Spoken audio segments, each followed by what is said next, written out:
시민이 언론의 인사가 되는 그날까지 언론아스 시작합니다. 저는 오윤혜고요. 오늘 양쪽에 아니군요. 한쪽은 맨날 보던 얼굴이고 한쪽에 특별한 분을 모셨습니다. 먼저 길을 안내하는 남자 최영길 교수님 반갑습니다. 네, 반갑습니다. 네.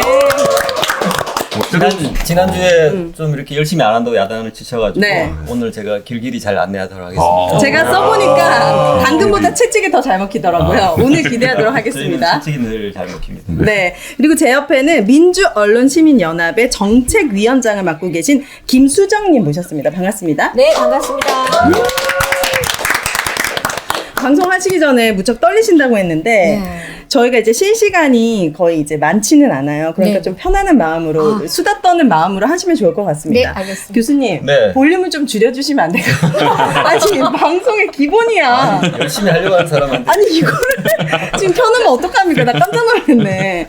자, 오늘 이제 큼티 소개해 보도록 하겠습니다. TBS부터 할게요. 왜냐면 2주 만에 오셨기 때문에 너무 반갑고 보고 싶었어요. TBS 송지연 지부장님. 네. 전국 언론노조 노동부 TBS 지부장 송지연입니다. 지난번에 제가 만나왔더니 재미가 없더라고요. 네. 네, 반갑습니다.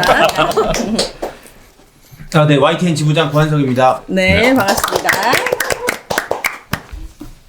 그거 뭐 정해줘야 돼요? 그냥 알아서 해. 네. KBS. 화면이 바뀌면 네. 얘기하려고요. 자, KBS 본부 비대위원장 강성훈입니다. 네. 네, MBC 본부 본부장 이호찬입니다. 네, 반갑습니다. 자, 한 주 동안 우리 큼티에서 무슨 일이 있었는지 큼티 브리핑으로 시작해 보도록 하겠습니다. 먼저 KBS, 사실 오늘의 메인 주제이기도 하지만 KBS부터 시작해 보도록 할게요. 네, 저희가 드디어 특집으로 진행될. 네. 마음이 참 무겁고 착잡합니다.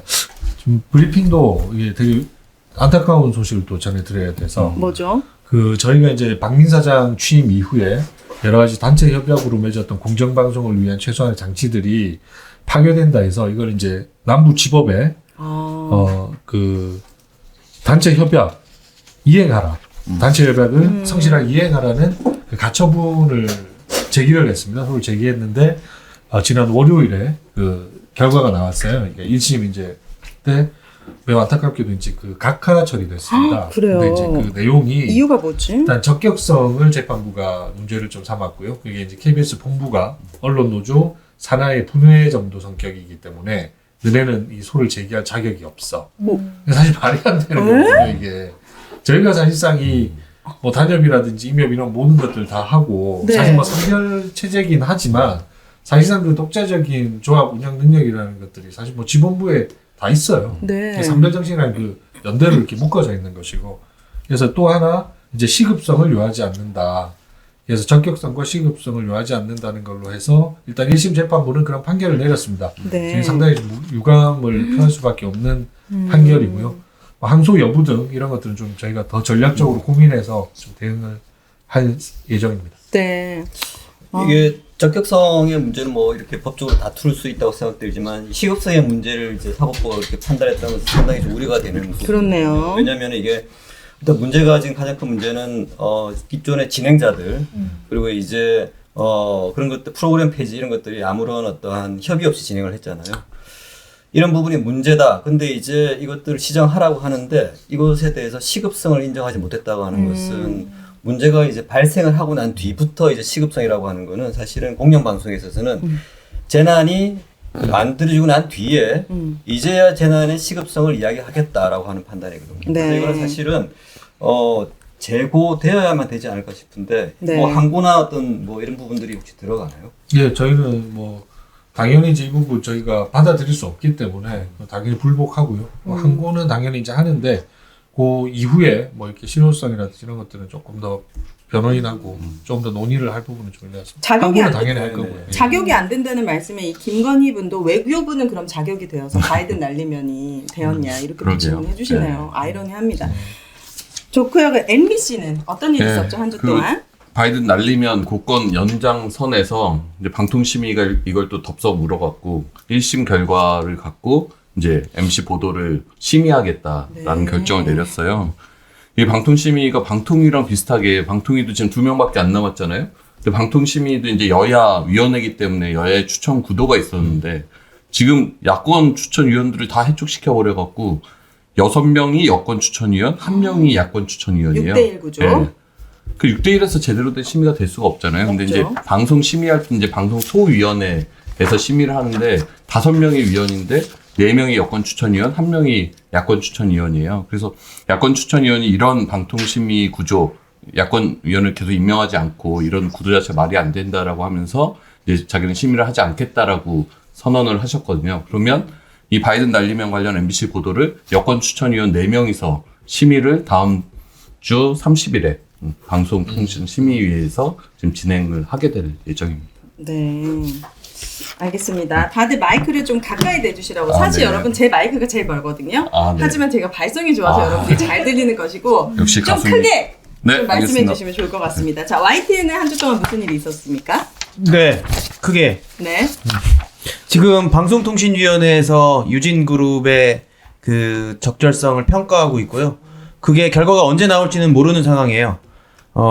그래서 뭐 긴장하고 있는 그런 상황이 이어지고 있고, 네. 그런데 저희 YTN 지부가 이용마 언론상 특별상을 받게 됐습니다. 이거 어떤 상이에요, 교수님? 이용마 이제 고 이용마 기자님에 대해서 말씀드려야 될 텐데요. 네. 이전에 이제 MBC 이제 기자신데요. 이분이 이제 언론의 독립뿐만 아니라 시민을 위한 언론이 어떻게 돼야 되는지에 대해서 굉장히 많은 말씀들을 주셨어요. 네. 이제 그래서 이제 이용마상은 언론의 독립과 그리고 이제 언론의 자유 그리고 시민을 위한 언론이 무엇이 돼야 되는지에 대해서 실천하는 개인 기자나 어떤 단체에게 주는 아주 훌륭한 상이라고 할 수 있습니다. YTN이 어떤 활약을 했길래 이 상을 받는 걸까요? 그래서 심사위원회가 그 수상 이유를 밝혔는데 YTN 지분을 졸속 매각하려는 부당한 시도에 맞서서 꺾이지 않는 투쟁을 벌였다. 그리고 시민 주주를 확보하고 특히 제가 그 노조 지부장으로서 인상 깊고 또 보람찼다고 생각하는 부분은 그 공정방송을 지키기 위한 사내 제도들을 단단히 하는데 힘썼다. 이 부분을 높게 평가해 줬거든요. 네. 축하드립니다. 감사합니다. 네. 네, 축하드립니다. 자, TBS는 2주 동안 어떤 일이 있었습니까? 네, TBS에 대한 얘기만 하면 되게 숙연해지잖아요. 근데 이 얘기 또한 숙연해질 수밖에 없는 얘기인데 112명의 희망퇴직자 신청 접수가 마감됐는데 신청자는 15명 어머. 정도 됐습니다. 네. 이렇게 되면은 아마 사측에서 100명 정도는 정리해고 수순으로 가야 되지 않나 라는 상황이고요. 양대 노조는 일단 구조조정에 대해서는 반대 입장을 표명하고 있고요. 사실은 이거 문제와 관련해서 사람들의 관심이 많이 사라졌습니다. 5개월 연장안이라는 맞아요. 기사 헤드라인이 나간 뒤에는 좀 살았나? 그러니까. 좀 있다 보면 또 다시 잘 되겠지라고 하지만 실제로는 그렇지 않을 수 있다는 거. 그래서 감사하게도 언론정보학회가 그 대한민국 언론 3대 학회 중에 하나라고 하는데 네, 저희를 초대해 주셔가지고 TBS 이대로 멈춰서야 할 것인가 라는 토론회를 내일 개최합니다. 근데 네네. 정준희 교수가 발제를 하고요. 저도 영광스럽게도 정준희 교수님 다음으로 발제를 하게 됩니다. 네. 이때 저희가 TBS 상황이 어떤지 그 다음에 폐지 조례안 5개월 유예안의 진정한 의미와 그 다음에 지금 경과가 어떤지에 대한 설명을 드리겠습니다. 네. 많은 관심 부탁드립니다. 네. 자, 그러면 직원 40%가 희망퇴직과 제가 정말 직장생활 네. 해본 적이 없어서 잘 모르는데 희망퇴직과 정리해고의 직원들의 가장 큰 차이점은 뭐예요? 희망퇴직은 말 그대로 이제 좀 자발성이 있는 거죠. 본인이 퇴직금도 받고. 그렇죠. 근데 구조조정이라는 게 근데 사실 이게 말처럼 쉬운 얘기가 아니거든요. 그래서 상당히 엄중한 얘기입니다.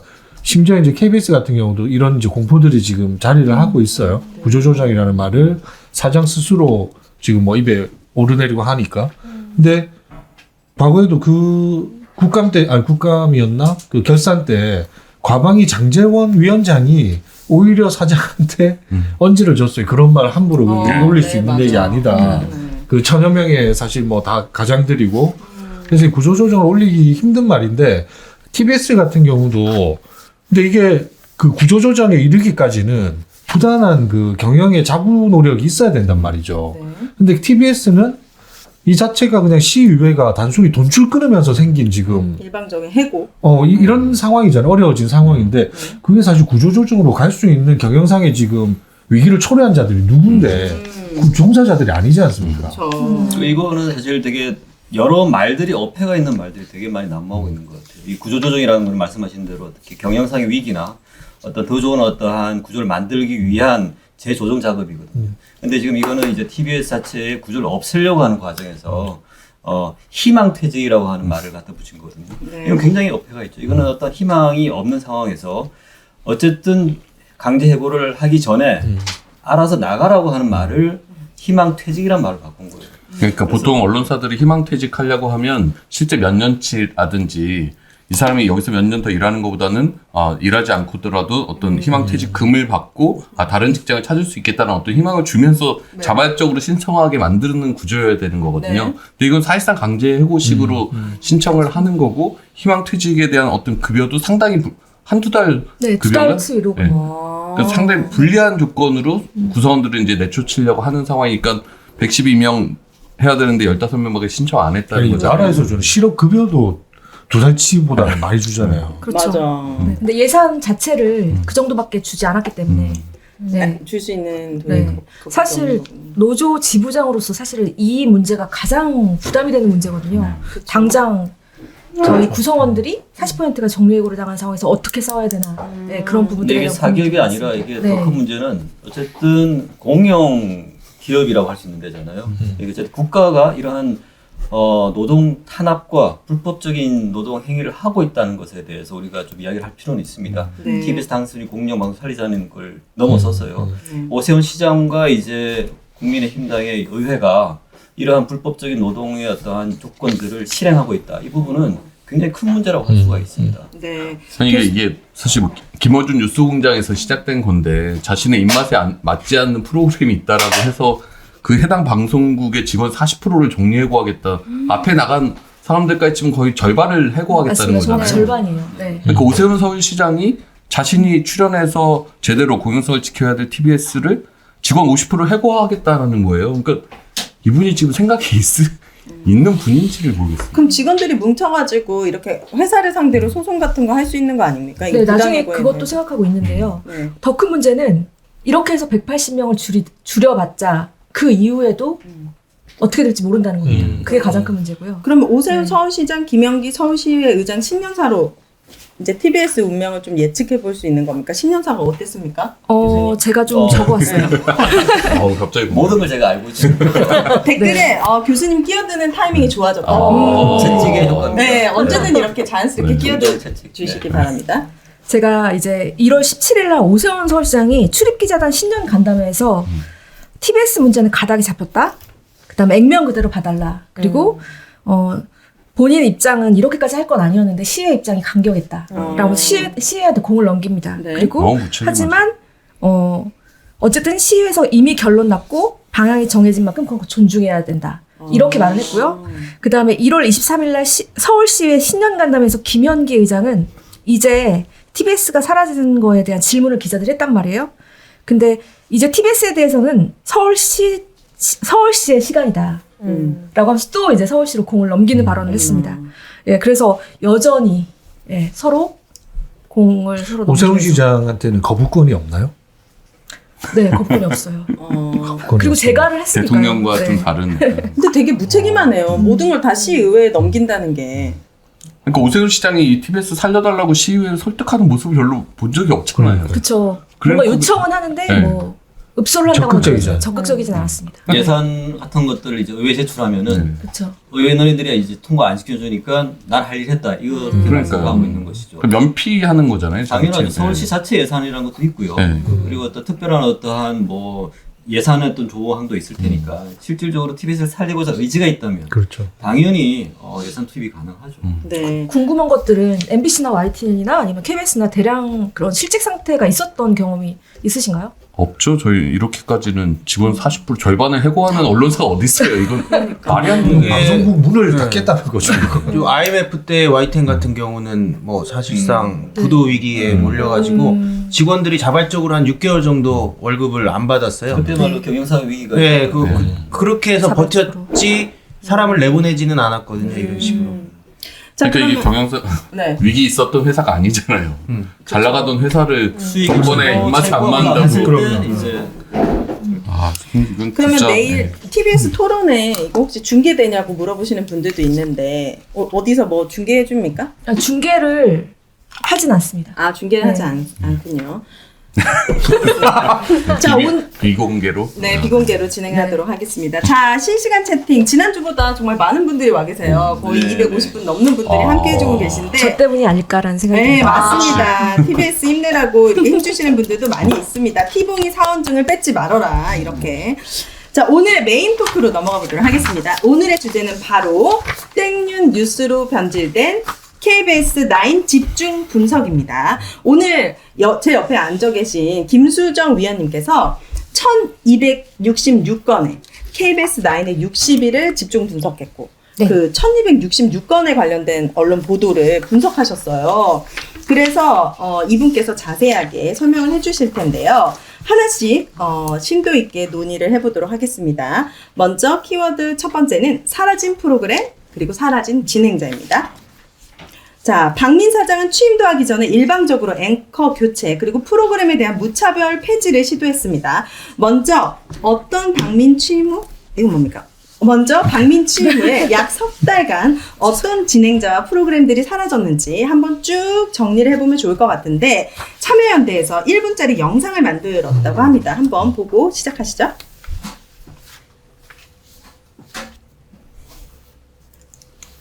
지금 음악이 나오는 건가요? 아, 소리는 없는 건가요? 나가고 있어요. 아, 저게 마지막 이제 인사도 못하고. 사실상 저희 주요 프로그램들 그 MC 뉴스9 포함해서 시청자들에게 이제 마지막 총별 인사도 이제 못 나누고 내려간 걸로 언론화사에서도 한번 다뤘었죠. 네. 다뤘었는데 이제 뭐 줄줄이 다 하차를 이렇게. 많이 하셨네. 생각보다 진행자분들이. 아니, 그러니까 실제로 거의 다 바뀌었다고 보면 돼요. 모든 프로그램의 시사를 어머나. 다루는 프로그램은 다 바뀌었고요. 우리가 초반에 그러다 한번 보니까 사실, 이제 이게 시차를 두고 아까 정준희 교수님도 나왔지만 이제 자발적으로 그냥 아예 더 이상 이런 체제에서의 방송 무의미하다 이렇게 또 나가는 것까지 연쇄적으로 계속 일어났죠. TBS 거도 있었어요? 아, TBS까지 어머. 포함해서 TBS 완전. 포함해서 TBS 나오긴 해요. 네. 만들었구나. 저것과 관련해서 이제 지금 이제 자진 사퇴하셨죠. 이동관 전 방통위원장. 네. 사실 그 분께서 이제 지금 박민 사장을 이렇게 낙하산으로 내려놓는데 큰 일주를 하셨는데 이분이 이렇게 이야기한 적이 있습니다. 신의 한 수라고 하는 극우 유튜브 채널이 있어요. 네. 거기 나오셔가지고 이런 말씀. 누가요? 이동관? 이동관 전 방통위원장. 아, 네. 되게 중요한 말 같습니다. 왜냐하면 지금의 KBS 사태를 보면은 맥락이 이해가 되는데 정상적인 보수 사람들은 지상파를 보지 않는다. 이런 말을 한 적이 있습니다. 그분이 이제 그러고 나서 이제 방통위원장이 되셨죠. 그러니까 정상적인 지상파를 만들겠다는 의지를 갖고 들어오셨는데 그게 극우 유튜브 채널들을 보는 보수의 시각에 맞추겠다는 말인 거죠. 실제로 이제 뭐 그런 이야기 했습니다. 신의 한 수가 유튜브가 100만 돌파하는데 기여를 하겠다. 이런 말을 한 적도 있습니다. 그러니까 지금 보고 계신 여러 가지 채널 프로그램의 폐지나 진행자 교체 이런 것들이 극우 보수의 눈에 귀에 맞는 프로그램으로 교체하겠다는 의지의 표명이 아니었을까라는 추정이 되는 것이죠. 네. 그게 정상이 아니잖아요. 그게 정상이라는 정상적인 단어를 보수의 아니죠, 시각이. 이동관 우리 그만둘 때도 네. 마지막 말로 뭐 언론 정상화의 기차는 계속 간다. 이런 말도 안 되는 소리 하고 그만뒀잖아요. 그러니까 자기가 이걸 언론 정상화라고 주장을 하고 있는 것. 근데 KBS 같은 경우는 그 MC 다들 왜 이렇게 분량이 많아졌어? 네. 이게 막 좋아요. 네. MC 하차뿐만 아니라 이제 이후에는 저기 모 프로그램 같은 경우 이제 패널에까지 관여를 했죠. 그죠. 실질적으로 이제 네. 패널 나오시는 분들도 근데 약간 보면 뭐 그렇다고 해서 또 완전히 한쪽에 경도되신 분들이 아니에요. 그 패널들이 네. 좀 보면 스펙트럼이라든지 이런 것들이. 근데 이게 그냥 뭐 지금 그 과거 체제에서 있었던 이런 패널들, MC들 그냥 무지막지하게 몰아내버리고 그 안 몰아내고 있으면 자꾸 막 계속 회의 때마다 조인트 까고 밸런스가 맞으니까 비정상적으로 보이신 거죠. 그러니까. 그렇죠. 네. 예. 자, 김수정 위원님께서 이렇게 많은 1227건을 분석하시고 60일 동안 분석을 해보셨는데 어떤 이제 좀 말씀을 해주시면 좋을 것 같아요. 예. 그 보도에 관련해서는 잠시 후에 다시 한번 정리를 해서 말씀드릴 거고요. 네. 제가 이 방송 들어오기 전에 사실 KBS의 그 시청자 청원센터 그 홈페이지를 들어가 봤었거든요. 네. 들어가 보니까 이제 프로그램 폐지되고 좋아하던 진행자들이 프로그램에서 하차하니까 그런 거에 대해서 시청자들이 굉장히 좀 분노한, 화가 나서 이제 시청자 청원을 함께 동의하는 그런 것들을 많이 볼 수 있어서 네. 이런 분위기를 잘 알 수 있었던 것 같습니다. 네. 네, 그런 말씀 전해드리고 싶었어요. 네. 자, 그리고 박민 사장 취임 후에 징계성 발령도 줄줄이 이어졌다고 합니다. 하차도 했고, 전보도 가고, 어디로 뭐 서비스? 시청자 서비스로 네. 발령이 가고, 이런 일들이 지금 일어나고 있는 거죠? 그렇죠. 일어났죠. 일어나고 일어났고. 있는 중이, 일어났죠. 예, 그 뭐 한 분 한 분을 제가 뭐 직접적으로 실명 거론을 하지 않더라도, 그러니까 앞전에 예를 들면 이제 그 보도국장 했던 양반들을 전혀 이제 보도와 상관없는 사실 그러니까 취재 기자들을 취재 현장에 두지 않는 발령들을 낸 거예요. 그러니까 KBS에 완전히 그 보도나 시사 쪽과는 무관한 부서로 발령을 내서 네. 펜을 놓게 마이크를 놓도록 이렇게 만든 그 발령의 부당함이 자체가 있는 거고요. 근데 이런 것들이 너무나 많았죠. 특히나 이제 그 면면들을 보면 나름 다 그 진실에 접근하기 위한 노력들을 했던 우리가 기억하는 좋은 보도들을 앞장서서 해왔던 기자들이 또 상당수 해당이 되는 것이고. 네. 예, 그래서 이거는 뭐 누가 보더라도 이게 부당한 그분은 선보이고. 어떻게 되셨나요? 예. 정순신 그 후보 그때 청문회 나오셨던 분, 그 학폭 사건 취재 보도했던 여 기자님들 계신데 저희 민원연에서 상을 준 적이 있는 것 같은데요. 네. 그분들 같은 경우는 이제 정확하게 이제 당시 권력에 되게 싫어하는 보도를 하셨는데 그 기자님들 어떻게 되셨는지. 그 제가 확인해서 왜냐면 제가 전체 발령을 다 안 쓰고 나한테 저한테 이런 식으로 질문을 하잖아요. 그걸 왜 저한테 그렇게 옆에 계셔가지고. 네. 그러니까 저는 인사 발령은 당연히 회사니까 할 수 있잖아요. 근데 네.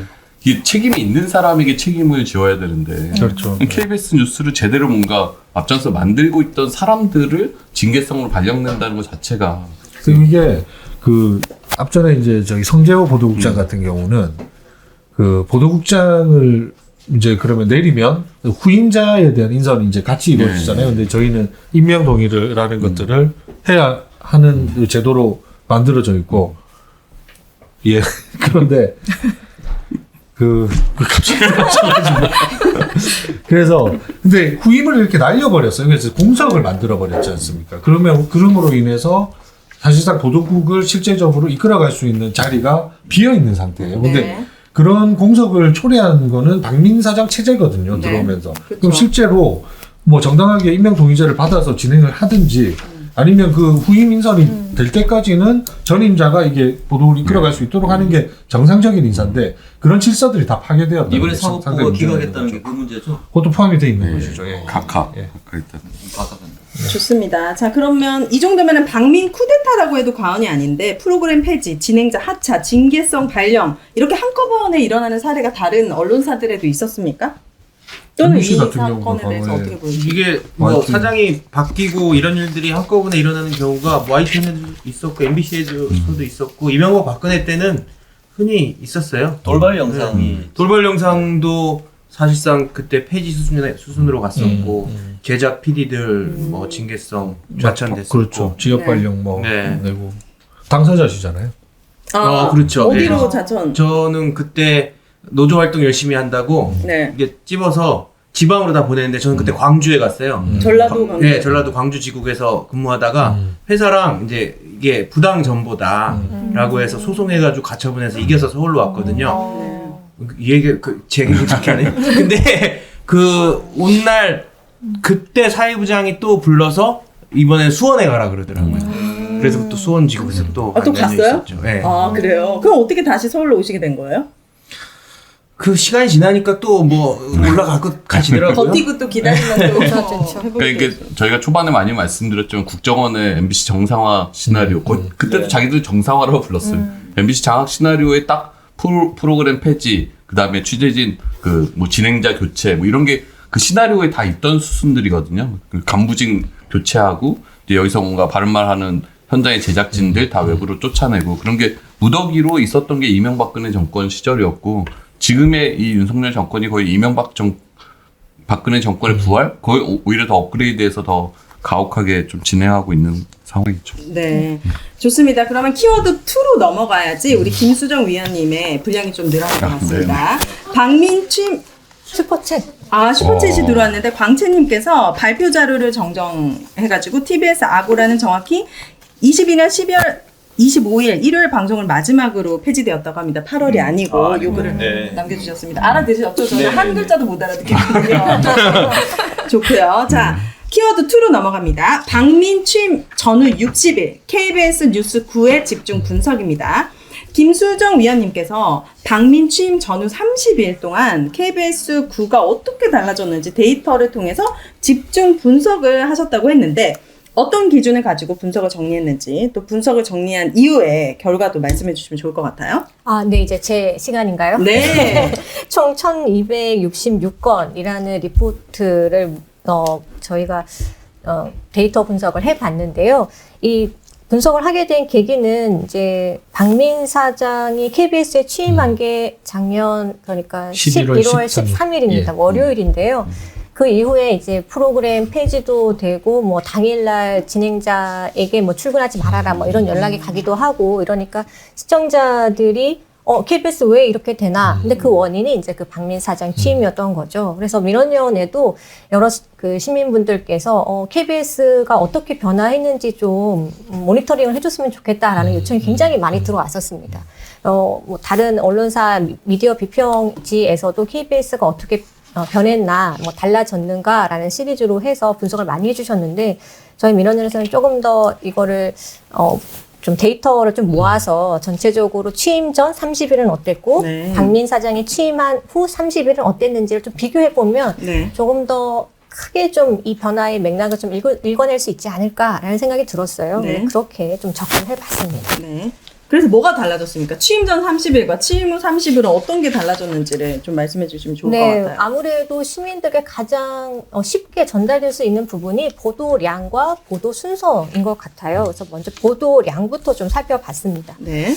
박민 사장이 취임하기 전에는 평일 평균 리포트 수가 19개에서 한 23개 정도 그 방송이 됐었던 걸로 저희가 보는데요. 저희가 이 리포트 수는 그 스포츠 헤드라인 바로 전까지 뉴스가 나왔던 것들을 모아서 개수를 세봤습니다. 네. 취임 전에는 19개에서 23개. 네. 그런데 취임하고 나서는 평일 리포트 수가 뭐 단신 포함해서요. 그 25개에서부터 32개까지 저희가 이제 취임 후 30일을 조사를 했었는데 네. 32개까지 증가하는 모습을 보였습니다. 이게 무슨 의미가 요거를- 있는 거예요, 교수님? 네, 이거를 네.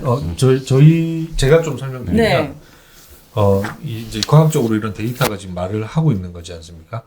앞전에 그 박민 사장 취임 전에는 리포트 수가 이렇게 자꾸 적었다는 거, 19개, 23개는 사실상 블록화라는 그 개념이 있는 거예요. 그 블록화가 뭐냐면 뭐죠? 여러 가지 관계된 리포트 한 두세 꼭지가 하나에 모여서 실제적인 아젠다 세팅을 한다는 거죠. 특정 이슈 가지고 그렇죠. 세계 어떤 뭐 뉴스가 노동이면 이렇게 노동, 붙어있다. 환경이면 환경에 대한 것들에 해서 그러면 이게 그 힘을 가지고 끌어갈 수 있는 힘이 거기서 나오는 거거든요. 네. 그래서 저는 그 뉴스9의 방향이 아마 대부분 구성원들도 바람직하다고 보는데 자 수가 늘어나 버렸어요.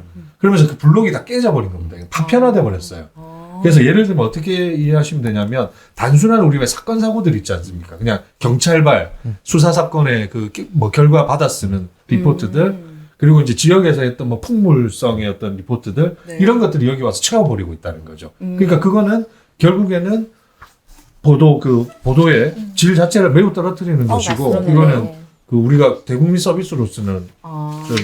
낙제점. 보도의 그 질이나 이전에 깊이가 경쟁사 입장에서 사라지. 보면 KBS 9시 뉴스가 그 심층성 이런 걸 되게 이제 강조하는 편이었거든요. 그런 것들이 이제 리포트를 이렇게 잘게 쪼개서 여러 개 다양한 자기들은 이제 다양하다고 아마 주장을 할 텐데 심층성이 이제 떨어지게 되는. 근데 왜 이렇게 하는 거예요? 자기들이 원하는 주제들 심도 있고 깊이 있게든 어떻게든 하면 되는데 이렇게 단신을 계속 내면 지금 그래서 어떤 제가 효과가 조금 있는 거죠? 내밀한 말씀 드리면 네. 이거 정말 저도 뭐 저희 내부적인 걸 너무 드러내는 거여서 안타깝긴 한데 그러니까 기자들 자체가 이게 이제 발제를 안 할 수밖에 없는 거죠. 이게 발제라는 왜냐면 거는 발제는 취재해서 이제 그 올리는 취재 거? 계획을 네. 처음에 내는 겁니다. 이런 것 아이템을 다루겠다고 하는 건데 이걸 발제를 해봐야 뉴스라인에 이게 제대로 방송되지도 않고 그리고 이런 것들이 뭐 다른 뭐 소위 말하는 이제 메인에 다뤄지지 않고 빠지고 하는 그런 것들이 뭐 발생을 하다 보니까 또 데스킹 과정에서 그렇죠. 수정되고 그렇죠. 막 뭐 이미 지금 한 2달 정도 지나면서 그런 것들이 발생해서 이건 매우 지금 안 좋은 방향을 나타내는 거고 또 한 가지 그 제가 아까 그 자료 좀 준비했는데 화면으로 준비 안 됐죠. 어떤 자료죠? 아까 그 제가 한 3가지 정도만 사례를 가져왔습니다. 준비돼 네, 돼 있다고 있나요? 합니다. 지금 틀 수 있는 건가요? 네. 화면 쪽, 예. 자, 2024년 1월 4일, 예, 박사님이 아마 연구하신 그 기간에는 포함이 안 되는 걸 수 있어요. 네. 취임 이후여서. 근데 어떤 경향성을 지금 나타내냐면, 이것들 보십시오. 20초, 그죠? 1월 4일. 1월 10일은 이재명 민주당 대표 이번 8일 만에 퇴원은 21초짜리. 2024년 1월 18일 강성희 의원 강제 퇴장. 다 단신으로 처리를 해요. 25초면 단신 처리했다는 겁니다. 문장 두 문장 정도에. 자, 그날 당일날 이 뉴스 대한민국을 흔들었던 맞아, 뉴스들이에요. 탑 뉴스였죠. MBC, 뭐 SBS 할 것 없이 탑으로 다루면서 제가 말했던 블록화 해서 엄청나게 중점적으로 다뤘던 뉴스인데 KBS는 저 밑으로 내리면서 단 2줄짜리 보도를 했다는 이런 게 사실 지금 문제인 거죠.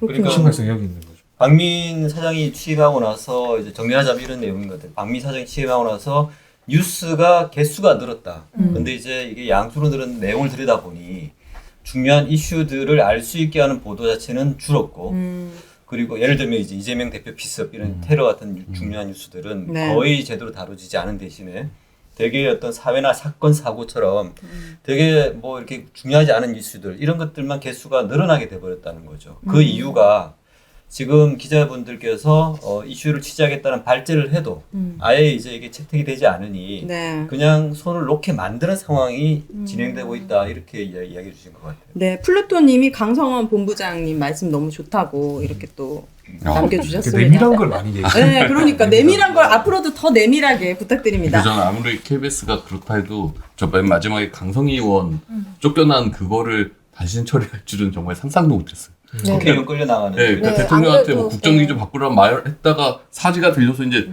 방송 입장에서는 영상도 되게 중요하거든요. 현장을 생생하게 담을 영상이 있냐 없냐에 따라서 분량도 사실 늘었다 줄이기도 하는데 전화는 영상도 다 생생하게 다 기록으로 남아있던 사건이고 네. 사건 자체의 심각성도 상당히 크고 근데 이거를 뉴스 중간에 그냥 두세 줄 읽고 끝내더라고요.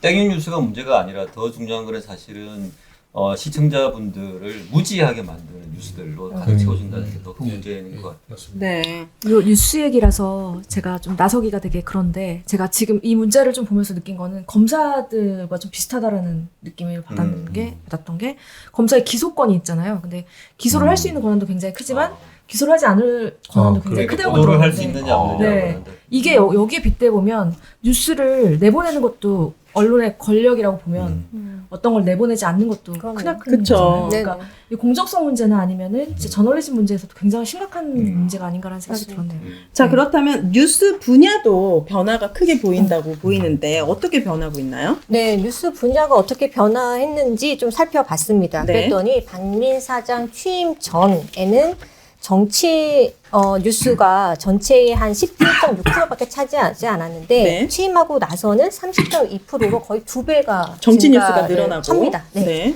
그리고 국제 뉴스는 그에 반해서 절반으로 이제 줄어드는 거죠.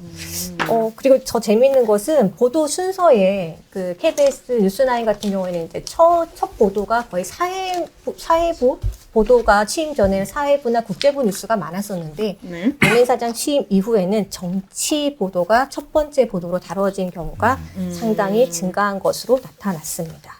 저게 정치 뉴스가 늘어났다는 건 해석이 좀 필요할 것 같은데요.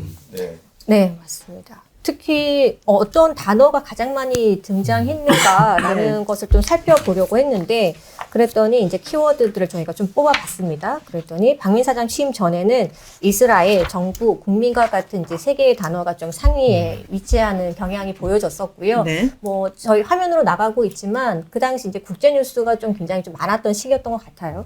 근데 박민 사장이 취임하고 나서의 그 키워드 좀 많이 등장했었던 키워드를 분석을 해보니까 북한이 가장 많았습니다. 이거는 뭐 어떻게 해석을 해야 되는 걸까요? 지금 정치 부분에 대해서 뉴스가 늘어났다는 것들은 사실 정치 뉴스로 분류를 하는 것은 정부와 의회와 관련된 단편적인 단신들 이런 것들이 지금 늘어났다는 걸로 보여지는 것 같아요. 구체적인 자료는 보이지 않는데 그래서 아까 말씀과 취합하면은 되게 하드한 경성적인 정치 뉴스는 많이 줄어든 대신에 단순한 어떤 정부 행사나 어떤 저기 대통령 근황 이런 것들이 늘어난 것처럼 보이고요. 네. 북한 관련 뉴스도 정치에 들어 국제 간 뉴스. 거죠? 정치에 아마 들어간 섞여 것도 있었을 있고 것 같은데. 섞여 있을 것 정치와 같아요. 네, 그럼 네. 북한이 많아진 거는 뭘 뜻하는 겁니까? 지금 이거는 사실 되게 많은 분들이 지적하시는데요. KBS가 북한 관련된 뉴스를 굉장히 많이 다루기 시작했다. 사실은 이제 이게 다른 언론사도 증가한 것 같습니다. 왜냐하면 북한이 최근 들어서 어떤 강경 입장들을 하고 미사일 실험도 하고 있기 때문에 뉴스거리가 늘어난 것 같긴 해요. 그렇지만 KBS가 유독히 더 많은 증가가 있는데 네. 이제 뉴스를 들여다보면은 김정은의 어떤 발언들 이런 것들도 시시각각 바로바로 이렇게 보도를 하고 있어요. 네. 북한의 동향을 이제 노동일보를 이제 참조하거나 이제 친화통신을 참조를 해서 시시각각으로 바로바로 보도를 하는데 이게 남북 간의 대결 구도를 고조를 시키면서 되게 어떤 북한의 위협을 강화시키는 효과를 보이는 것 같아요. 이게 사실은 남북한 평화나 어떤 전쟁의 위기를 필요 이상으로 증가시킨다는 측면에서 긴장감 같은 거. KBS가 공영방송으로서 재난을 방지하고 어떠한 이 전쟁이나 이런 징후도 사실 방지를 해야 되는 것도 KBS가 지금 더 부추긴다? 적극적으로 부추기는 게 아닐 거라는 우려를 낳게 하는 결과인 것 같아요. 그러니까 네. 이게 숫자로만 보면 사실 잘 좀 안 드러날 수도 있고 또 정치 관련 뉴스가 많은 시기가 있고 사회 관련 뉴스가 많은 시기가 있어서 딱 정치가 맞냐 사회가 맞냐를 갖고 뭘 평가하기는 좀 쉽지 않을 것 같은데 북한 관련 이슈도 사실 사회적으로 상당히 중요한 이슈들이기 때문에 다룰 수 있죠. 근데 어떻게 다루냐가 문제인 것 같아요. 그러니까 대부분 아마 방송 강령이나 이런 데 비슷하게 있을 것 같은데 공영방송사의 그 방송 강령들에는 남북 간의 평화를 추구하는 방향으로 보도한다라는 어떤 강령들이 있거든요. 그렇군요. 근데 아마도 이 보도들은 상당수는 남북 간의 위기를 조장하고 그래서 지금의 대결 구도를 어떻게 보면 같이 뭔가 이끌어가는 윤석열 정부의 힘을 실어주는 네. 그런 방향으로 아마 기사들이 대부분 좀 나오고 있거든요. 한 그게 예로, 문제 같아요. 네. 한 예로 이제 북한 얘기가 나왔으니까 뭐 이게 전체적으로 뭐 한반도 안보 문제 이슈로 다룬다고 하면 최근에 이제 이런 일례가 있었던 거예요. 저희가 그 일본 자위대가 우길기를 달고 이제 이 저기 한반도에 들어온 그 관련된 리포트가 아마 제가 나간 걸로 알고 있는데 이제 단독이라는 그 달고 나가는데 그 단독을 데스크는 그렇게 빼려고 부단히 노력하고 왜요? 오히려 왜 넣고 그랬을까요? 싶어 하는데 오길기라고 하는 것들에 대해서 비판적인 아. 시각을 근데 KBS가 이제 그 기자를, 전달한다라는 해당 기자를 한 거죠. 이 문제의식을 가지고 또 끝까지 싸워서 결국은 달고 나간 거예요. 그래서 조금 전에 말씀드리고 현장에서 그만큼 싸우는 기자들도 분명히 있습니다. 있죠. 그렇게 해서 이런 건데 당연히. 그거 하는 건데 일본 관련된 것들이 저희가 이제 일본 뭐 지국이나 이런 쪽에서 발제를 올리면 웬만한 그러니까 외교 관련된 좀 민감한 것들은 많이 이렇게 드랍시켜 버리고 그냥 뭐 항공사 뭐 저기 뭐야 충돌 났을 때 뭐 내부 약간 미담 같은 이런 것들만 방송되고 하는 경향들이 지금 나타나고 있는 거죠. 한중일을 한일중으로 고쳐라고 하는 것도 이제 그거는 KBS에서 그거는 저는 이걸 지금 교수님께 한번 여쭤보고 싶어요. 이게 이제 실제로 그 취재 회의에서 일종의 그 이제 주관급 단위의 그 보도 수뇌부들이 이제 얘기한 얘기인데 친소 관계가 변화했다. 친소 관계 우리 국제 외교에서 친소 관계 변화해서 호혜성과 국제 외교 관례를 이제 반영할 필요가 있다. 한미일은 이미 굳어진 표현이다. 그래서 앞으로 한일중, 한미일중, 미북으로 쓰자. 뭐예요 이거? 이제 한미 지침을 일중? 그렇게 내린 참 열심히 하는 것 같아요. 보통 입이 사실 이때 북미, 한중일 그냥 입에 붙어서 사람들이 다 약간 관행적으로 썼던 그 언어들이잖아요. 더 웃긴 건 한반도 비핵화 용어도 고민해보자. 대한민국에는 핵이 없다. 그런데 정책 당국자는 한반도 비핵화 용어를 사용해. 궁금한 거는 이제 뭐 그렇게 생각할 수 있다는 주장은 가능해요. 네. 그러니까 이제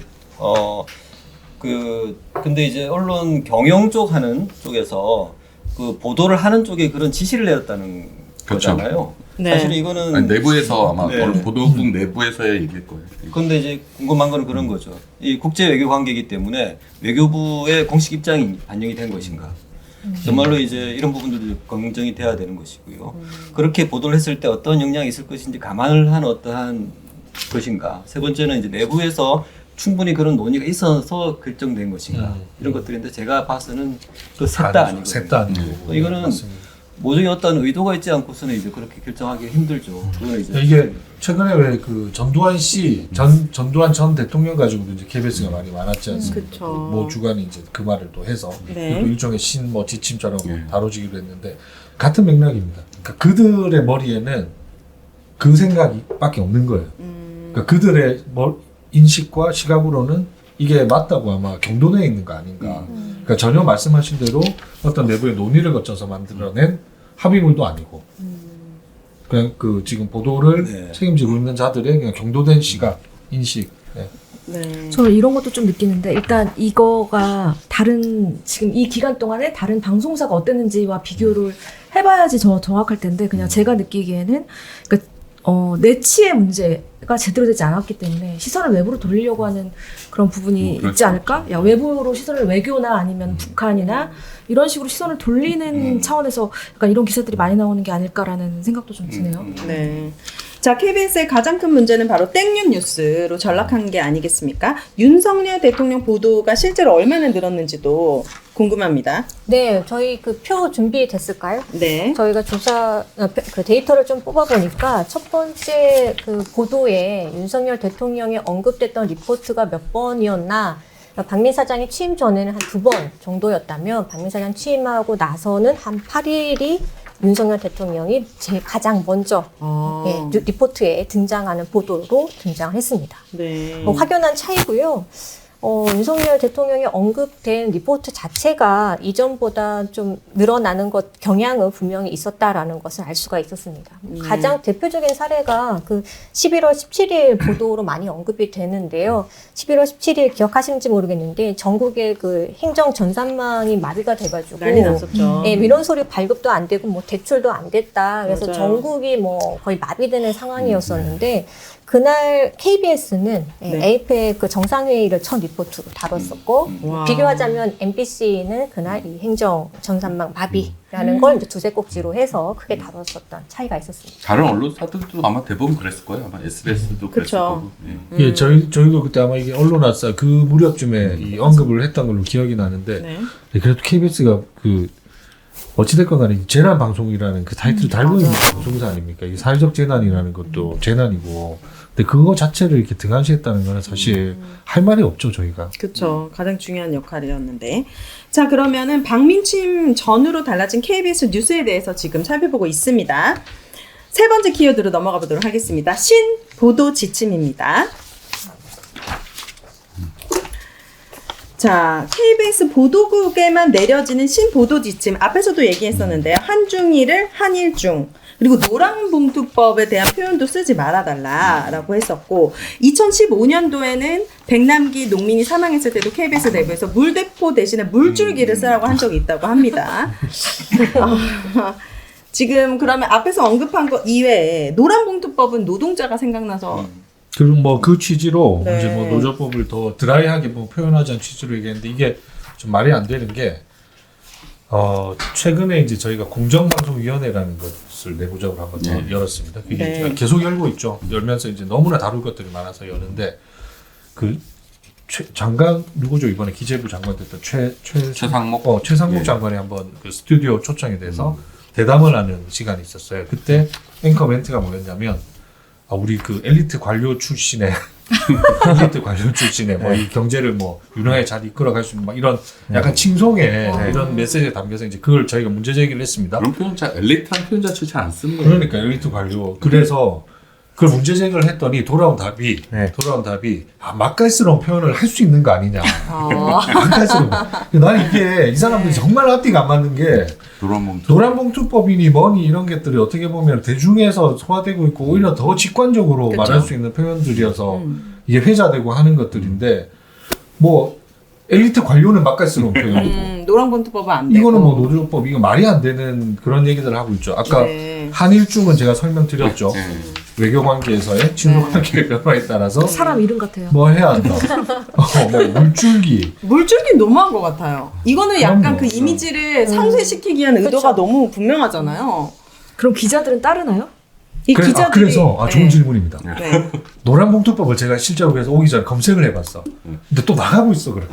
뭐라고 나가요? 노란봉투법. 아 나가고 있어요. 있어요. 그러니까 기자들이 그렇게 쓰고 있어요 지금 차마. 현장에서는 하고 있고 근데 데스크가 네. 무능해서인지 보컬로 되고 있는 것 같아요. 아니 근데 그분들이 제대로 잘 모르는 게 노동계에서도 노란봉투법이라고 하지 말라 그래요. 왜냐하면 단순히 손배소에 대한 어떤 공포를 줄여주는 법이 아니거든요. 노조법 2조 3조 개정안이 뭐 단체 협약이나 노조의 권한 강화 이 부분까지 담고 있기 때문에 네. 오히려 노란봉투법이라고 하면 진정한 의미를 퇴색시킨다. 그래서 노동계에서는 노조법 2조 3조 개정안이라고 해달라 그래요. 근데 이분들은 또 그렇게 생각을 안 하시는 거예요. 네. 공부도 제대로 안 한다. 네. 네. 자, 2015년에는 네. 저희도 당시 박근혜 정권 시절이잖아요. 네. 이 백남기 노무현 사망 관련한 이제 영상을 그때 민중의 소리였나 하여튼 다른 인터넷 매체에서 찍은 영상들이 있었는데 그걸 편집 과정에서 못 쓰게 하고 막 이랬어요. 아 그랬었군요. 이때는 전방위적으로 어쨌든 공영방송이 탄압받던 시절 그런 이런 사례들이 여러 개가 있었죠. 심기 보도라고 그러잖아요. 이제 지침이 사실은 제 생각에는 지금은 과거에는 이념과 이데올로기를 만약에 보수냐 좌파냐 이렇게 해서 좌파적인 걸 하지 마 이런 지침이 있었다면 네. 지금 좀 다른 느낌인 게 어떤 그 정치 권력자나 어떤 그 노란봉투법 봐도 그런데 이제 자본 이 권력의 이익에 따라서 지침이 변한다는 것 같아요. 그러니까 이게 이익 중심의 지침이라는 거죠. 이건 과거보다 상당히 많이 달라진 것 같아요. 이념이나 이데올로기나 가치가 아니라 이익 중심에 따라서 누가 지도자의 어떤 심기에 더 부합하느냐 이런 것들이죠. 이게 굉장히 질 나쁘고 천박한 어떤 기준에 따른 지침이다라는 느낌이 되게. 근데 이익 중심이라고 하기엔 TBS도 그렇고 KBS도 그렇고 실질적인 경영 손실이 엄청나잖아요. 그래서 네네. 그 이익이라는 건 어떤 이익을 얘기하는 이익이라는 거예요? 거는 이제 개인적인 이익이 더 많은 것 작용하는 것 같아요. 그러니까 이제 박미 사장 취임 이후에 그 지배 구조를 장악하고 있는 또 지배 구조를 이제 뒷받침하고 있는 권력, 개개인들 그리고 거기에서 이익을 보는 자들 그들의 이익을 보호하기 위한 어떠한 잣대로서 지침인 것이지 제 생각에는 어떤 보수의 진정한 어떤 이념이나 어떤 그런 게 작용한 건 아니지 않을까. 네. 저는 되게 유치해요. 일단 보도 지침 자체가 뭔가 예를 들어서 어떤 보도에 대해서 나름대로의 이유가 있거나 그런 거면 좋은데 이게 무슨 단순히 애들 싸움 같은 느낌으로 네. 말 가지고 이렇게 그죠? 네. 그래서 서열을 저희도 정하는 것 같은 느낌? 네. 그러니까 이 뭐 맛깔스럽다 막 이런 것도 그 사안에 따라서 이게 정권에 불리하냐 아니냐에 따라 달라지는 네. 그런 거 같고 이제 세월호 참사 때는 세월호 유족들 뭐 슬퍼하고 막 이런 것들 클로즈업 되고 이런 거 잘 못 쓰게 하고 뭐 집회하면 집회 구호들 클로즈업 못하게 하고 뭐 네. 그런 식으로 계속해서 이제 간섭들을 네. 해갔죠. 제가 저번에 얘기했죠. 음악 가는데도 중립적인 음악 쓰라고 했어요. 그게 뭐예요? 중립적인 음악이 도대체 뭔가 자, KBS 기자가 대한민국의 극한 직업으로 떠오르고 있는 것 같습니다. 자, 기자들의 좌절감도 굉장히 클 것 같은데 KBS 내부의 분위기가 어떤지 궁금합니다. 이게 제 경험치상으로 좀 말씀드리면 2009년 그만 하더라도 5월에 이제 그 봉화마을 2009년 5월 봉화마을을 생각해 보면 KBS가 로고를 달고 취재를 못할 때였어요 그때. 그리고 아마 다들 기억하시겠지만 그 중계 자체를 저쪽 논두렁에서 했다고요 저희가. 로고 자체도 달지 못하고 가면은 뭐 네, 그냥 네. 맞고 다니기 바빴으니까 돌 맞고 하는 그런 수준이었어요. 근데 지금 그런 시간들이 지금 다가오고 있는 거 아닌가? 이미 시작된 것 아닌가? 저도 이제 나름 이렇게 기자회견이라든지 이런 것들 이제 많이 참석을 하잖아요. 딱 한 가지 바뀐 풍경이 네. KBS 카메라가 사라졌습니다. 제 시야에서. 유일하게 MBC, 뭐 YTN, 뭐 SBS 취재를 안 가는 거예요? 그럼 그렇죠. KBS에서는? 안 나오는 거죠. 근데 이런 목소리 들으니까 전달이 안 되고 있다는 거죠. 제가 가는 현장들이 주로 어떤 현장들이겠습니까? 아, 쓴소리하고 당연히 언론이 네. 뭐 망가지고 있다는. 파괴되고 하는 그런 현장들이잖아요, 주로. 근데 그런 것들은 아예 취재자 역사의 기록으로 지금 안 남고 있다는 거예요, KBS 아카이브에는. 그럼 기자님이 핸드폰으로 셀카라도 한동훈 장관처럼 찍어가지고 그 기록을 남기셔야 될 것 같아요. 본인이 얼마나 중요한 일을 하는지 그 기록을 남겨야죠. 더군다나 다른 언론사들도 그 기록을 남기는데 동참하고 있지 않다는 게 저는 더 아쉬운 것 같아요. 그래요. 이 정현욱 기자 관련돼서는 어떤 말씀을 해주실 예정입니까? 제가 이건 특별하게 오늘 좀 말씀을 나누고 싶은 부분인데요. 사실 외부에서 봤을 때 지금 KBS 뉴스가 굉장히 마음에 안 드실 겁니다. 시민들은 네. 여러 가지 뭐 보도가 땡뉴 뉴스든지 질적으로 하락돼 있는 부분 가지고 KBS 왜 봐 이렇게 하시는데요. 다시금 강조하지만 KBS는 우리의 방송국입니다. 근데 이렇게 이제 많이 상처를 받고 있으면은 그 내부에서는 그러면은 어떤 저항이 있어야 되지 않을까라는 요구까지 하고 있죠. 그렇죠. 근데 이제 저희가 내부 사정을 잘 모르고 있는 부분이 있는 것 같아요. 제가 내부를 이해하자는 차원이 아니라 네. 내부의 어떠한 움직임들이 어떠한 것들이 있고 감정 상태가 어떤지 알아야지 시민들이 어떠한 것들을 할 수 있을까라는 답이 나올 것 같아요. 맞아요. 그래서 그런 차원에서 말씀을 드리는데요. 네. 얼마 전에 정윤우 기자가 PD 저널인가요? 방송 기자 연구 방송 기자. 네, 거기 거기 회보에 회보에 방송 이제 글을 공개하나 한 게 있습니다. 방송 기자. 네. 그 자료 화면 준비됐으면 좀 보여주시면 좋겠는데요. 네. 거기에 이제 이런 글이 있습니다. 지금 KBS는 이렇습니다라고 한 제목으로요. 정윤욱 기자가 사실은 피를 토하는 심정으로 쓴 글 같아요. 네. 이런 부분이 있는데요. 그대로 읽어드리면은 보도본부의 역동성은 오히려 파업 이전보다 약화됐습니다. 서로를 이해하지 못한 채 쌓여가는 불신, 모두에게 원죄가 있지만 그래도 저를 포함해 파업의 전후를 모두 겪은 세대의 책임이 더 크다라고 생각합니다라고 이야기하고 있습니다. 네.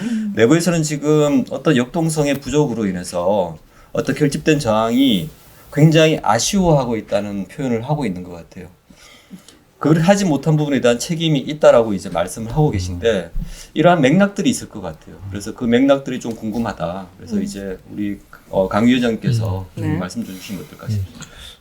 저도 뭐 정현우 기자가 쓴 글 읽어봤고 사실 이게 저한테도 많은 메시지들이 왔어요. 이 글들이 그만큼 조금 내부에서는 조금 일종의 울림을 좀 형성은 하고 있는 것이고 네. 사실 아무도 말하지 못하고 있는 것들을 정 기자가 좀 대변해서 말해주지 않았나 그런 네. 생각이고 파업 그 전후를 다 겪은 세대들 그러니까 사실상 저도 언론화에서 몇 번 말씀을 드렸지만 그 투쟁을 경험하지 않은 세대들이 이미 한 5, 6년 동안 또 이렇게 쭉 들어와 있습니다. 그리고 저는 이런 것들이 최근에 가치노조라고 하는 이름으로 탄생한 노동조합의 탄생과도 무관하지 않다고 생각을 해요. 네. 그 투쟁을 경험하지 않았다. 그 투쟁을 경험하지 않았다는 것은 싸움을 겪었냐 안 겪었냐의 문제가 아니라 탄압을 또 받냐 안 받아봤냐.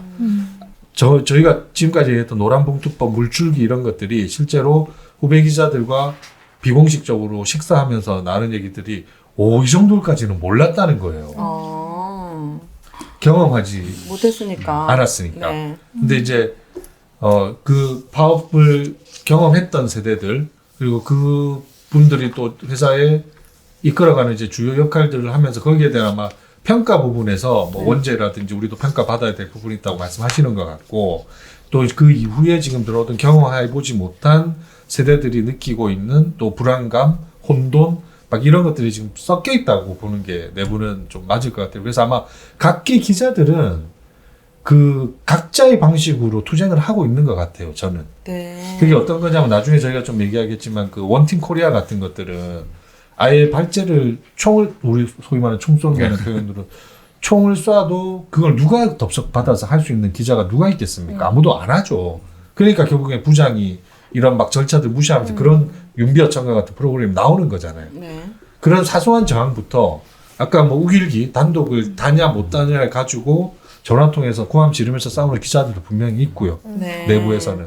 노란봉투법이 그런 지침이 내려져 있지만 여전히 노란봉투법으로 그렇게 쓰면서 기사 작성하고 있는 기자들도 분명히 있는 것이고. 그러니까 저는 이 정 기자랑 일면식은 없는데 누군지는 아는 기자고 댓글 읽어주는 기자. 예, 지난 그 이명박근혜 정권 때도 파업 열심히 하고 싸웠던 기자예요. 근데 아마 약간의 비슷한 면이 있다면 그런 걸 것 같아요. 2017년 12월에 이제 MBC 같은 경우는 구성원들이 싸워서 이제 기존의 적폐 사장을 몰아내고 이제 새로운 경영진을 맞이했단 말이에요. 그 이후에 지난 5년 동안 그럼 우리가 이명박근혜 정권 때 열심히 싸워서 만든 MBC는 정말 국민들이 원하는 그런 MBC가 됐을까에 대한 내부의 어떤 좌절감? 막상 우리가 뭔가를 뉴스를 제대로 만들어 보려고 했더니 뉴스에 대한 다양한 견해들이 있고 이게 하나로 뭔가 잘 뭉쳐지지 않아서 저희도 초반에 되게 힘들었거든요. 2018년, 19년 조직의 어떤 패배감 이런 것도 되게 심했었고 그런 것들을 저희는 MBC 같은 경우 나름 좀 극복해 가는 과정이 어느 정도 좀 있었던 것 같아요. 그래서 지금은 저희 조직 내부에서는 자신감이 이전보다 훨씬 많이 생겼고 그런 것들이 있는데 이제 KBS도 아마 그런 상황과 비슷한 상황에서 이제 정권이 바뀌어버리고 또 이제 반대의 상황이 되니까 그때 열심히 싸웠던 것대로 지금 똑같이 그렇게 싸울 수 있을까에 대한 내부적인 고민들이 좀 많은 거 아닐까. 지금 댓글에도 내부 이야기를 더 많이 알 수 있었으면 좋겠어요. 내부의 화난 목소리가 제대로 표출되어야 시청자들이 편을 들어줄 수 있지 않느냐. 이 글이 너무 좋은데 좀 읽어주시면 안 돼요? 여기 뭐 색깔 칠한 거 제가 좀 읽을까요? 선배일수록 더 큰 책임감을 가져야 합니다. 저는 기자 본연의 업무와 아무런 관련 없는 부서로 쫓겨났지만 그래도 이 굴욕을 감당하기로 했습니다. 네. 이대로 포기할 수 없다는 일말의 책임감이 내린 결정입니다. KBS 기자들이 아무런 문제의식 없이 현실에 순응하고 있다는 손쉬운 지적에는 결국 동의할 수 없습니다. 이곳에서 쌓은 유명세를 미천으로 그 어떤 제약도 없이 쏟아내는 말보다 내부에서 하루하루를 견디며 감당하고 있는 일상이 훨씬 더 무겁다고 저는 믿습니다. 지금 KBS는 이렇습니다. 네, 그러니까 이 말씀을 하고 싶었던 것 같아요. KBS 내부에서 고통이 굉장히 크지만 외부에서는 도저히 알지 못하고 있잖아요. 알 수 없죠. 네. 그래서 내부에 대한 책임을 우리가 요구하는 것은 저는 정당하다고 봐요. 왜냐하면 시민 입장에서. 그렇지만 이거는 거죠. 우리가 어떠한 요구를 할 때 적어도 다른 요구를 받는 쪽에서의 어떤 감정이나 고통 상태에 대해서는 알고 있어야 된다고 그쵸, 생각합니다. 맞아요. 그러고 나서 우리가 진정으로 해야 될 것들은 그러한 것들의 책임을 요구를 할 때 같이 하자고 손을 내미는 것들 네. 이런 것들이 필요한데 댓글에서 이제 그런 이야기를 주신 분이 계신 것 같아요. 감사한데요. 네. 추진력 인상의 문제도 같이 해 나가자라고 이제 시민이 글을 남기신 것 같아요. 많이 좀 응원해 주셨으면 좋겠어요. 저희도 사실 책임감 갖고 더 열심히 싸워야겠지만 네. 외부에서도 왜 너희들은 아무것도 하지 않아? 사실 아무것도 하지 않는 건 아니거든요. 이걸 어떻게 잘 못 알리는 방법 그 수단이 없어서일 수도 있고 네. 그러니까 내부에서 뭔가 양심 있는 기자들이 좀 더 계속 힘을 낼 수 있도록 네. 좀 같이 관심 가져주시고 응원해 주시면 좋을 것 같습니다. 저는 분노에 대해서 분노의 대상을 직시할 수 있는 사회가 되게 왔으면 좋겠어요. 어느 순간 분노할 대상에 분노하지 않고 그 분노한 것에 분노에 빌미를 제공하거나 아니면 지키지 못한 사람들에 대해서 오히려 그 분노가 향하는 경우가 되게 많이 있더라고요. 저도 노조하면서 많이 느꼈는데 어느 순간에 저희 TBS 같은 경우에 탄압을 받는 국면인데 우리 구성원조차도 권력에 향하지 않고 내부로 향하더라고요. 그러니까 네. 그런 프로그램을 만들지 말았어야지. 네. 결국에는 가만히 있었어야지. 예, 결국 이런 식으로 계속 분노가 오는데 네. 시민 여러분들도 어느 정도는 좀 분노의 대상을 네. 좀 명확히 해주시고 좀 구분해 주셨으면 좋겠다라는 말씀 드리고 싶습니다. 자, 좋습니다. 네 번째 마지막 키워드 윤비어청가로 전락한 KBS 시사 프로그램을 꼽아봤습니다. 자, KBS 시사 프로그램 중에 윤비어청가로 전락한 가장 주목할 만한 사례 K님이 하나만 꼽아주신다면요. 어떤 게 있을까요? 제가요? 시사기획 창이 되겠죠. 그러니까 이 시사기획 창 해외 송방 미화 컨텐츠 제작진도 전혀 인지하지 못했다는 게 말이 되는지 어떻게 부장 혼자 취재를 하고 제작진도 모르는 제작 과정이 이게 가능한 프로세스인지 너무 궁금한데요. 지금 KBS에서 뭐 일어나는 이런 불미스러운 제작의 행태들은 저 역시도 이게 경험해보지 못한 프로세스들이어서 네. 그러니까 방송국에서 일을 뭐 저보다 더 오래 하시는 뭐 선배들도 계시단 말이에요. 네. 그 양반들이 지금 다 이렇게 가입관데 정말로 어떤 생각인지 제가 궁금해요. 모르지 않을 텐데. 그럼요. 네. 그러니까 아까도 제가 좀 언급했지 않습니까? 이 아이템의 경우 공교롭게도 그 또 CP가 저랑 또 이름이 같아요. 어머나. 어머. 실명가네. 네, 성원이라는 이름이 KBS에 한 4명 정도 있는데 네. 거기까지는. 어찌됐건 그래서 아마 제가 알기로는 다른 그 경제 관련된 연말 좀 마무리하는 그 아이템을 준비하고 있었던 걸로 알고 있는데 이게 갑자기 이렇게 위에서 떨어졌는지 뭐 자기가 발제를 했는지 갑자기 뛰어든 거는 분명해 보이고요. 이런 것들을 아래에 지시를 하면 이걸 수용할 수 있는 기자들은 없으니까 아마 이제 본인이 이걸 그냥 책임지고 제작을 했고 그러다 보니까 뭐 암암리에 진행이 될 수밖에 없지 않습니까? 그래서 실제로 이게 영상 같은 것들을 보면 그 아주 뭐 아름답잖아요. 영상들이. 네. 이게 이제 KBS가 직접 이렇게 촬영하거나 한 게 아니라 용산 대통령실이 촬영한 그, 거를 인물을 이제 줍니까? 한 것들이 거의 한 70% 이상 이렇게 쓰인 그거를 그 쓰는 건요. 그 전용기 안에 내부 상황들이 나와요. 그러니까 아, 그래요? 기자들이 있는 네. 공간이 아니라 이 참모들이 있는 공간의 내부 영상. 그렇죠. 참모들도 대통령실이 찍어서 나오고 준 대통령도 것 같아요. 나오고 네. 네, 그런 장면들이 있어요. 그리고 그 김태호 이 차장인가요? 그 양반이 실제로 이제 와서 급하게 이제 인터뷰했던 것들도 목격이 많이 됐었고 네. 그 여기에 또 아주 오랫동안 나왔던 뭐 또 경제 전문가는 또 이 프로그램 이후에 또 용산에 또 발탁돼서 인사가 되고 아유. 이러시고 자, 박민 취임 이후에 역시 너무나 달라진 KBS. 가장 크게 달라진 거는 아무래도 시청률의 감소라고 생각이 듭니다. KBS 메인 뉴스9의 시청자 수 추이를 보면요. 확연하게 달라졌어요. 그래프만 봐도 알 수 있을 것 같은데요.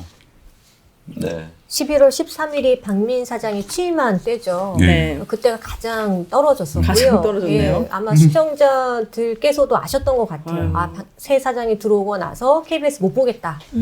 진행자들 하차시키는데 어떻게 KBS 보겠냐. 뭐 이제 그런 여론이 있었던 것 같고, 네. 물론 그 이후에 좀 회복이 됐습니다. 그래서 보면 11월, 12월 초 가면 좀 그 시청자 수가 좀 회복이 되긴 하는데, 네. 그래도 그 이전만은 못한 것 같아요. 요게 그 약간 이제 우상향 그리지 않습니까? 11월 13일 이후에 이 TV조선에서 넘어오신 거예요. TV조선에서. 아, 실제로 TV조선보다 TV조선은 빠졌어. K9이 낫다. 아, 네. 빠지면서 아까 그 말이 진짜요? 맞네요. 그러니까 TV조선이 그 실제로 되게 지금 긴장하고 있어요. 아, 진짜요? 많이 있지만 아니, 무슨. 제가 여기 들어오기 전에 아우. 아마 이제 MBC 본부장님은 아실 겁니다.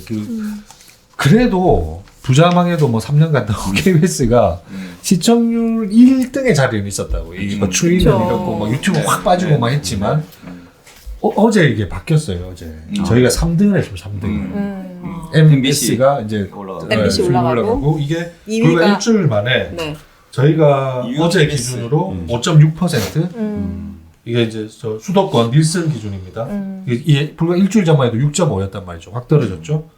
MS가 이제 5% 돼서 완전 거의 7%에 육박하는 수준까지 이렇게 쭉 올라가 버렸고. 네. 근데 KBS가 아마 3등 한 거는 제 기억으로는 한 수년간은 처음 있는 이 일이에요. 현상 자체가. 그러니까 이 시청률표 보면 사실 K는 이렇게 MC, SBS가 따라잡기 넘- 어려운 넘볼 수 수치였거든요. 없는 넘사벽이었죠. 그래서 아예 다른 좀 저희는 다르게 분석하고 그냥 말았던 맞아요. 그런 건데 어느 순간 점점 떨어지더니 이제 막 비등비등해지다가 이제 더 적게 나올 때도 많이 있고. 네. 근데 저는 사실 시청률은 그때그때 달라질 수 있다고 봐요. 그러니까 시청률로 저 프로그램의 어떤 옳고 그름을 따지기는 어렵다고 보고 이게 만약에 이제 극우 보수 분들이 막 달려들어서 이제 KBS 보자라고 TV조선 다 빠져서 오면 다시 1등 할 수도 있어요. 근데 네. 이제 그런 방송을 할 것이냐의 문제죠. 근데 이게 이제 매체를 중심으로 봐야 되는데 이게 유튜브는 KBS가 굉장히 많이 떨어져 있는 걸로 알고 있거든요. 그러니까 이게 3, 40대 분의 시청자 수는 확 빠졌다는 거죠. 왜냐 그분들이 TV 매체를 통해서 보는 게 아니기 때문에. 근데 TV 매체 수에서 지금 우상향이 된 거는 확실히 말씀하신 대로 굉장히 보수에서도 더 오른쪽으로 가신 분의 어떤 중장년층의 지상파 어떤 시청률이 올라가고 있다. 그거는 네. 이제 아까 말씀드린 것처럼 정상적인 보수라고 아까 말씀하신 분들이 지상파 중심으로 결집이 되고 있는 것이고 뉴미디어 매체는 확실하게 3, 40대가 많이 빠져가고 있다. 그래서 네. 이게 굉장히 양극화 현상이 벌어지고 있는 것 같다는 생각이 드네요. 자, 그렇다면 정말 마지막 키워드입니다. KBS 신뢰도 떨어뜨리는 자 누구인가? 우리는 알고 있습니다. 누구인지. 가장 신뢰받는 언론 1위 KBS를 추락시킨 장본인 박민 사장이겠죠. 자, 박민 사장이 9시 9 뉴스에 대해서 사과한 그 순간부터 KBS 뉴스가 추락의 길로 들어선 것이 아닌가 생각이 듭니다. 잠깐 영상 보고 오시겠습니다. 박민 취임일에 공정성 훼손이라는 얘기를 뉴스9에서 얘기를 했죠. 당사자 반론도 거치지 않은 일방적인 사과문이죠. KBS는 객관적이고 균형 잡힌 뉴스를 통해 정확하고 편견 없는 정보를 그러니까 이게 사실 사과문도 시청자들에게 내부에 전혀 전달하는 공유되지 않은 상태에서 공영방송의 가장 근데 저는 중요한 이거 층으로 저희 규정하고 있습니다. 이 방심위원 그동안 공영방송의 정체성을 김지민 흔들었던 정파성 논란을 극복하고 이거 앞으로 정말로 공영성을 중요한 최우선 가치로 하는 뉴스 프로그램을 이게 방송 너무 논리적이잖아. 시청자들의 사과를 신뢰를 했어. 회복하기 위해서 그렇잖아요. 노력하겠습니다. 저기 시청자 지난번에 여러분들, 고법관 KBS의 관련해서는 변화를 함께 KBS 가 지켜보시면서 억울하면서 이 사과를 냉철한 했는데 비판, 지금 어떤 애정 어린 분야? 질책 방- 아낌없이 방심위가 전해주시기 과징금을 바랍니다. 매기니까 우리는 이 과징금이 오늘 부당해요 뉴스 해서 첫 소식입니다. 그 집행 정지를 하고 한국과 재심을 요구를 했단 말이에요. 방통위가 어떤 결정을 내려주든 간에 자 만약에 그걸 받아준다고 그러면 재심을 받아준다 그러면은 이 자체가 모순이 되는 거잖아요. 근데 만약에 방심위가 그냥 인정을 해서 가더라도 그럼 또 행정소송이라는 걸 해서 끝까지 다퉈야죠. 다퉈야 되는데 네. 그걸 또 못한다? 그럼 그 자체도 또 배임. 모순이죠. 네. 배임이 되니까. 자기들이 그래서 정현주 저는 사장 완전 내쫓은 외통수가 부메랑이 돼서 때문에. 이 체제에 아마 돌아갈 겁니다. 이게. 네. 자, 좋습니다. 내부 구성원과 합의 없이 이렇게 뉴스9을 사유화하고 방송 시작 몇 시간 전에 큐시트 나오고 업무 프로세스도 정상적이지 않습니다. 네네. 이 부분을 어떻게 타개할 수 있을지. 지금 저는 가장 큰 우리 사회에서 가장 큰 지금 문제가 된 것은 이 공영방송 제도에 대한 권위 자체가 완전히 실종됐다는 거잖아요. 이게 아무나 내리꽂을 수도 있고 어떠한 공정한 보도로도 아무나 심의를 해서 이렇게 문제화 만들 수 있고 그리고 처벌을 할 수 있다. 이 기존 제도가 정상적으로 작동하면 이렇게 안 되거든요. 네. 그러니까 방송심의위원도 6대0으로 만들어서 그렇게 처리를 하고 그다음에 방통위원도 뭐 2대0, 3대0 기준에서 이걸 실천을 하는 거거든요. 제도 자체를 파괴시키면서 이렇게 하고 있습니다. 네. 그렇게 하면서 우리 사회가 믿어야 될 미디어에 대한 국민적 신뢰 자체도 완전히 없이 만들고 있잖아요. 이런 네. 부분 문제. 이 전부 다 시민의 권리가 이제 없어지는 문제인데 이걸 어떻게 해야 되느냐? 저는 제도의 권위를 회복시켜야 되고 네. 그리고 이렇게 문제를 만드는 것들에 대한 책임이 규명이 돼야 된다고 생각됩니다. 그렇게 돼야지만 사실 이 문제 해결이 출발이 되는 것 같아요. 그래서 민원연을 중심으로 한 시민사회단체는 이번 총선 때 네. 윤석열 정권의 언론장악 진상규명 특별법 제정을 요구를 이제 하고자 합니다. 네. 이게 어떠한 정파적이나 어떠한 뭐 다른 어떤 감정적인 어떤 대응이 아니고요. 방금 말씀드린 제도적 권위를 세우고 다시 국민에 대한 공영방송의 신뢰를 회복하기 위한 네. 첫걸음이 필요하다. 그 첫걸음은 분명히 잘못된 것이 무엇인지 밝혀야 되죠. 그리고 책임 소재가 밝혀져야 됩니다. 네. 그래서 윤석열 정권의 언론장악 진상규명을 위한 특별법은 반드시 제정이 될 필요가 있다. 네. 이것이 사실은 이 모든 문제 해결하는데 첫걸음이 되지 않을까 생각이 듭니다. 네. 제가 최근에 비프라는 영화를 봤거든요. 이제야 봤어요. 에이미상 수상하고 봤어요. 재밌다고 하길래. 제가 그거 보고 느낀 게 있어요. 여러분들과 관련된 얘기입니다.